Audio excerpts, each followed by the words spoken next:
બોટાદ શહેર ખાતે પોલીસ જિલ્લા વડાની કચેરી ખાતે માર્ગ સુરક્ષા જીવન સુરક્ષા માટે માર્ગ સલામતી માસની ઉજવણીનું ઉદ્ઘાટન સમારોહ યોજાયો। માર્ગ સલામતી માસની ઉજવણી 2024 અંતર્ગત બોટાદ જિલ્લા પોલીસ અને સહાયક પ્રાદેશિક વાહન વ્યવહાર કચેરી બોટાદના દ્વારા જિલ્લા કલેક્ટર શ્રી જેન્સી રોય અને જિલ્લા પોલીસ અધિક્ષક કે બલોડિયાની પ્રેરણા ઉપસ્થિતિમાં માર્ગ સલામતી માસની ઉજવણીનો ભવ્ય ઉદ્ઘાટન સમારોહ યોજાયો હતો, જેમાં માર્ગ સલામતી અંગે વિદ્યાર્થીઓને માર્ગદર્શન આપવામાં આવ્યું હતું તેમજ સેમિનાર બાદ વિદ્યાર્થીઓનું રેલીનું મહાનુભાવોનો હસ્તે પ્રસ્થાન કરવામાં આવી હતી અને કાર્યક્રમમાં સ્વાગત વિધિ સહાયક પ્રાદેશિક વાહન વ્યવહાર અધિકારી ડી.કે. ચાવડા તેમજ પ્રભાર વિધિ ડીવાયએસપી મહર્ષિ રાવળ દ્વારા કરવામાં આવી હતી અને પોલીસ અધિક્ષકની કચેરીના ઓડિટોરિયમ હોલ ખાતે યોજાયેલ કાર્યક્રમમાં પોલીસ અધિકારીઓ, કર્મચારીઓ તેમજ મોટી સંખ્યામાં હાજર રહી શાળાના વિદ્યાર્થીઓ ઉપસ્થિત રહ્યા હતા। રિપોર્ટર રાહુલ સોલંકી, બોટાદ।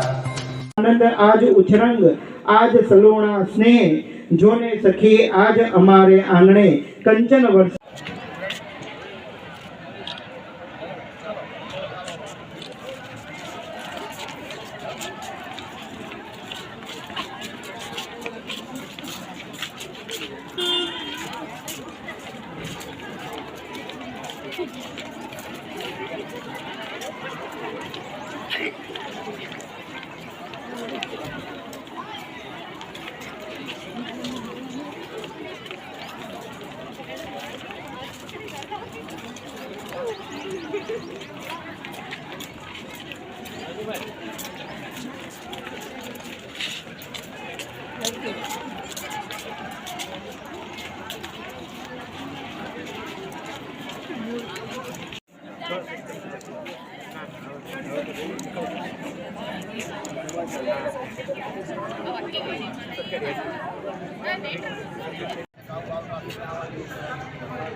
આજરોજથી માર્ગ સલામતી માસનો સમગ્ર રાજ્યમાં પ્રારંભ થઈ રહ્યો છે અને બોટાદ જિલ્લા પોલીસ તેમજ બોટાદ જિલ્લા વહીવટીતંત્ર, આરટીઓ કચેરી સૌ દ્વારા બોટાદના પ્રજાજનો, વિદ્યાર્થીઓ સૌ સાથે મળી અને લોકો ટ્રાફિક મેનેજમેન્ટને લઈ, સુરક્ષાને લઈ અને જાગૃત થાય તે માટે અલગ અલગ પ્રકારના કાર્યક્રમો જિલ્લા ખાતે હાથ ધરવામાં આવનાર છે।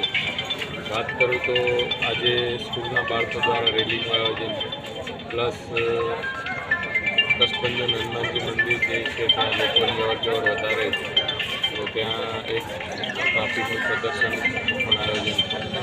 આવતા દિવસોમાં અલગ અલગ પ્રકારના કાર્યક્રમો જિલ્લા વહીવટી તંત્ર દ્વારા હાથ ધરવામાં આવશે।